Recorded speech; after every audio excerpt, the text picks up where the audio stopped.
Madam Chair, thank you. Members of the committee. Representative J.R. Hoell, co-sponsor on the bill, for the record. The reason this bill was drafted was we started to see some loopholes that certain either administrators or maybe town officials were getting around the existing 15926 statute.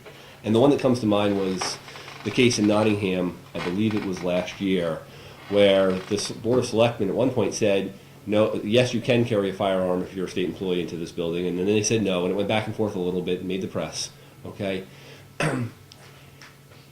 I believe that the citizen should never be barred from the right to protect themselves, okay? Doesn't matter whether they work for a private firm or for a public firm. And if the town clerk, for instance, that's not who the issue was about, but wanted to go to work and wanted for reasons of personal protection to carry into the office, they should be allowed to do that. That is discriminatory to even the public sector employees. The other one that comes to mind is DOT, and we've seen cases where there's rules currently on the books prohibiting employees who work for the state and the Department of Transportation, and there may be other places, but I'm aware of this one, and I've had a number of letters of correspondence that I will gladly forward to the committee, that complain about the fact that they can't carry personally owned firearms in cars that are issued, or trucks that are issued by the DOT. Again, we're restricting the ability of a citizen while he's at work, he or she's at work, to protect themselves.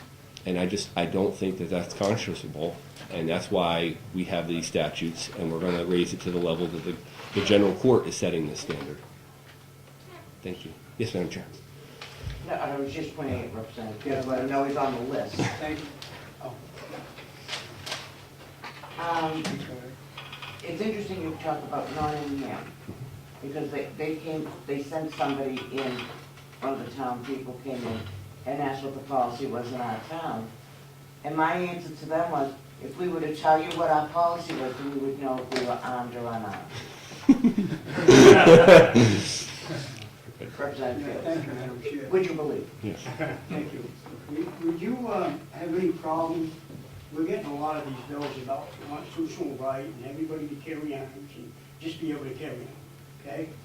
Would you be game to say, okay, it's okay, but you have to be certified, everybody's certified to do this? Thank you. Some kind of certification Right. that you're eligible and be able to handle the guns and take, and do that.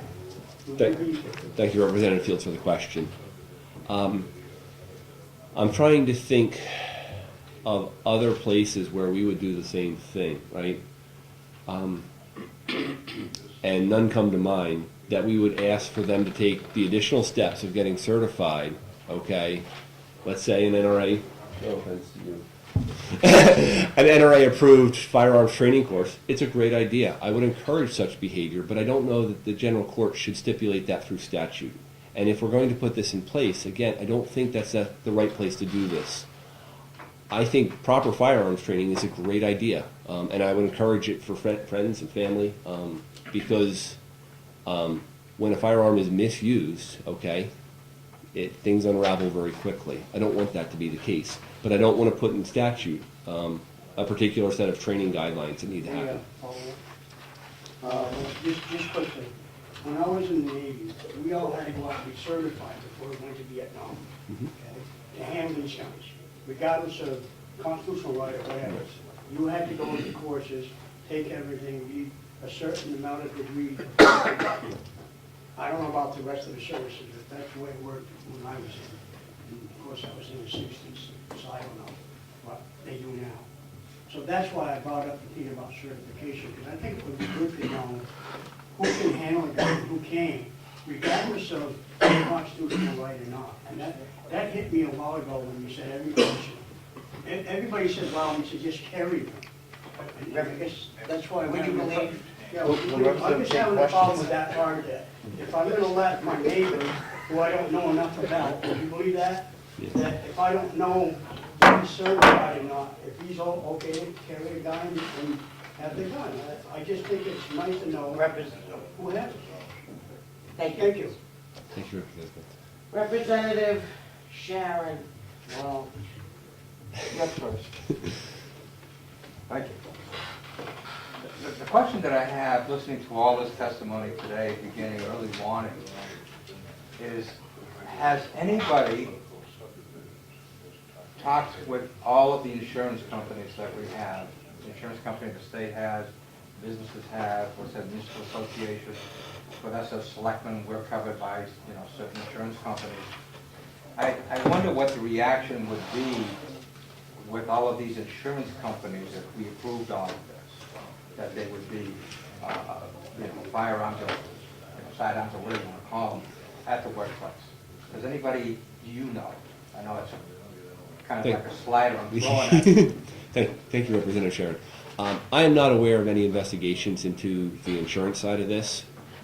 I would, however, argue the other point, which is, what about the insurance claim when we've physically prevented someone from carrying to the office, the town clerk, okay, who ends up on the job, and because of someone who was mentally unstable and upset about tax forms, unfortunately killed that person? Are we ready and prepared to meet those insurance claims as well? I don't think disarming society and disarming our public employees is a good idea. Our comment is, would you believe, as we all know in this room, we did lose a town clerk a while back. Interstate troopers. Right. Mm-hmm. And that is scary. You just don't know what's going to happen when somebody walks into the town hall or whatever. In fact, that case in and of itself, would you believe, changed a lot of security in the town halls from that point on. Right. But as I said, my concern, would you believe, once again, insurance companies, quick to send you a bill and not quick to make, pay your claim. Now, just wondering that this conceivably is an area that needs to be looked into, in fact, that if they hear, for example, a private sector is going to allow a weapon, if they would be jeopardizing, or if not, their premiums would go sky high. I know it's not really relevant, but it is relevant. No. Well, thank you, Representative Chair. Because these same insurance companies also probably sell insurance policies, one would think, to the private sector, and the standard already in the private sector is one where employers and other businesses can, in fact, allow people to carry firearms. I don't think that there's an undue burden on the public facilities and anything that's a special case about insurance. But I mean, I again come back to, what would we want? How would we handle the case where we have a state employee who was prohibited from defending themselves, who lost their life? I personally, as a representative, couldn't live with that. That would be unconscionable. Because. Thank you. Thank you. Representative Welch. So, Representative, the